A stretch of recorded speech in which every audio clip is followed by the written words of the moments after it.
敵か味方かそんなこと。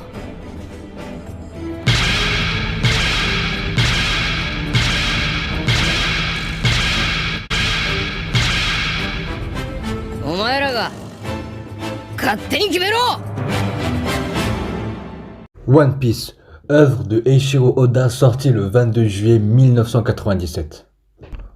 97 tomes pour 1002 chapitres et 960 épisodes. Chapitres disponibles tous les vendredis en scan et épisodes disponibles tous les dimanches. L'anime est trouvable sur ADN, Crunchyroll et en streaming.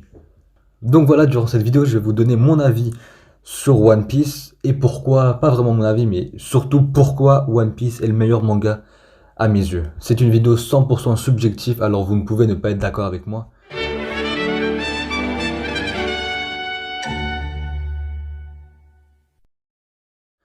La durée de One Piece qui est à la fois très critiquée et à la fois beaucoup aimée par les fans qui ont regardé One Piece jusqu'à la fin, enfin jusqu'à être à jour. Car quand on n'a pas encore regardé ou lu le manga, on trouve que ouais, 1002 chapitres, 960 épisodes, c'est trop long. Alors que pas du tout. C'est long si vous lisez lentement. Voilà, ça se finit en moins de 3 mois si vous lisez plus de 10 chapitres par jour. Une fois que vous êtes à jour dans One Piece, vous allez vous dire, j'ai parcouru un long chemin, mais franchement ça en valait la peine. Je suis content que ce manga dure autant de chapitres et dure aussi longtemps. Donc, d'un point de vue extérieur, pour vous c'est long, mais d'un point de vue intérieur, la longueur fait la force de l'anime et du manga.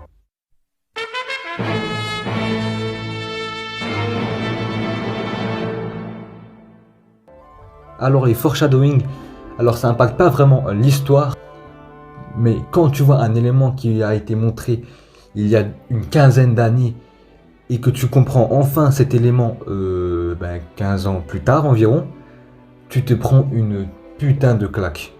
C'est surprenant de se dire qu'un auteur n'oublie rien.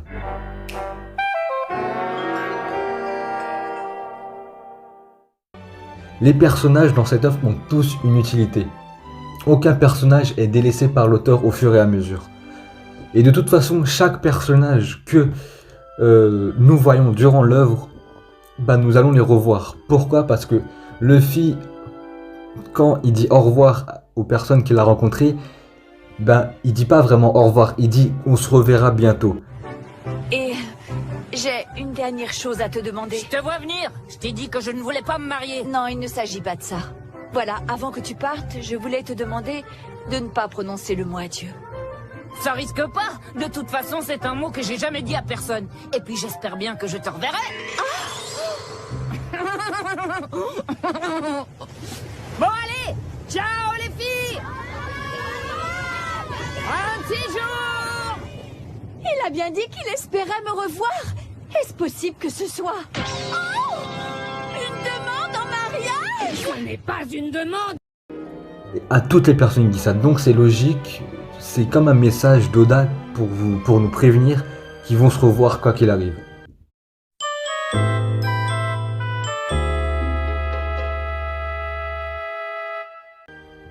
La construction de l'histoire est un des plus gros points forts de One Piece.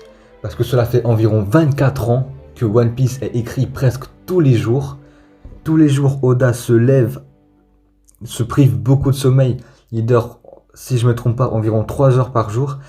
Se lève, se prépare et commence à dessiner ses planches. Et durant ces 24 ans, on n'a croisé aucune incohérence au sein de One Piece. Le manga est incroyablement bien écrit. Franchement, aucune incohérence, rien à reprocher. Contrairement à certains mangas, je ne dirai pas de nom.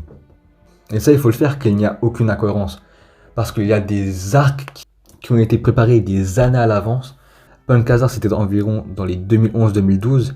Et ça préparait le terrain pour Wano. 9 ans plus tard. Et durant tout ça, il a construit l'histoire petit à petit, sans créer une seule incohérence une fois arrivé à Wano. Aussi le fait que l'auteur a tout préparé depuis le début, bah ça aide, ça contribue au fait qu'il n'y a aucune incohérence. Par exemple, le tatouage de sabot. On voyait un S. On pensait que c'était pour le style, une erreur du tatoueur, ou un bail comme ça. Mais pas du tout, c'était juste le S de sabot.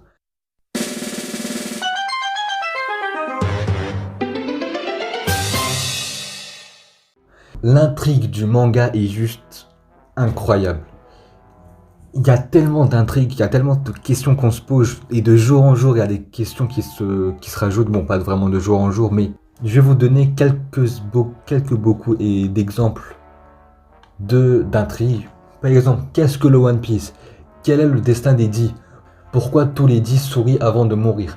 Qu'est-ce que le siècle oublié? Il y a aussi d'autres intrigues, comme qu'est-ce que l'âme antique Uranus? Qui est Rox Dixebeck? Qu'est-il arrivé à Sabo? Ça, c'est une référence à l'épisode 958 et au chapitre, je ne saurais vous dire. Qui est Vegapunk? Qui est le 4e amiral? Quelle est la force de Shanks? Pourquoi Luffy dit ces types au lieu de ce type en parlant de Barbe Noire? Qui est Joy Boy? Qui est Im-sama? Pourquoi il y a un chapeau de paille géant à Marijoa? Et quel est le secret que Doflamingo connaît sur Marijoa? Et plein d'autres, mais je ne pourrai pas tous vous les citer.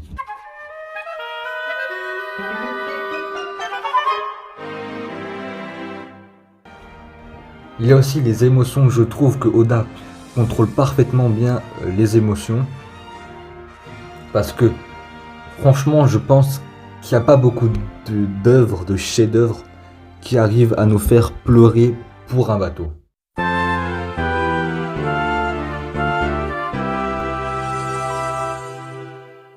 Les antagonistes, ils sont tous incroyables, sauf Weble, mais ça faut pas le dire. Hein. Rien que le rire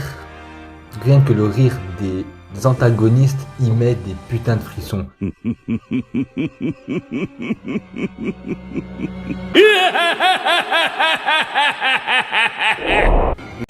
En plus, ils ont tous une vraie histoire et un but. Par exemple, mon histoire préférée, c'est celle de Doflamingo. Lui, en plus d'être un peu méchant, violent à la base, dès la naissance, il a une vraie histoire avec les Tenryubito, etc. Il y a aussi le flashback de Oddie Jones.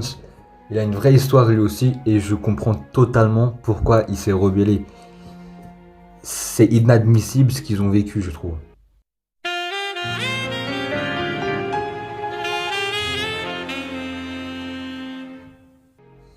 Les flashbacks, rien à dire, ils sont incroyables, merde la pute. Mon flashback préféré, c'est celui des 3 frères Luffy, Ace, Sabo, parce que c'est pas vraiment un flashback triste, mais c'est un flashback. C'est magnifique, putain. Ça met de bonne humeur de voir 3 petits comme ça faire des conneries, ça met de bonne humeur. Mais les flashbacks les plus tristes, à mes yeux, sont Law, Sanjay, Robin et Chopper. Aussi ceux qui se diront que ouais, c'est un animé de pirates, ça m'intéresse pas. Ben, on peut se dire plein de choses avec d'autres animés.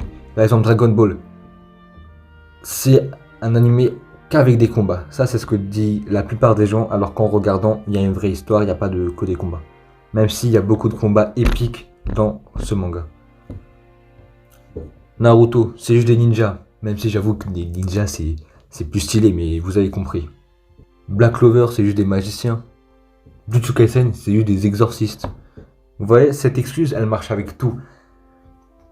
Mais en fait, ce que les gens qui utilisent ces excuses ne comprennent pas, c'est quand tu regardes n'importe quelle œuvre, tu oublies vite dans quel monde tu es. Donc voilà, fin de la vidéo. J'espère que cette vidéo vous a plu. Surtout n'hésitez pas à donner votre avis de One Piece en commentaire, de liker la vidéo et de vous abonner en mettant la cloche. Et pour ceux qui n'ont pas encore regardé One Piece, allez regarder One Piece. Je vous mets un site dans la description. Allez, bon visionnage.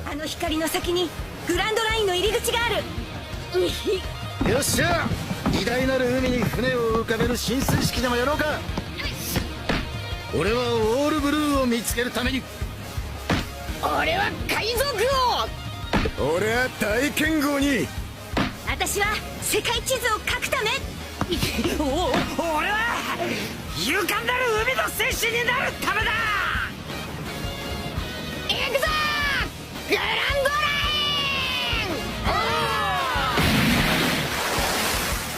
イン。世は大海賊時代。ここに一つなぎの大秘宝ワンピースを手に入れるためグランドラインに突入する海賊たちがいた。麦わらのルフィとその仲間たちの冒険は始まったばかりである。探し物を探しに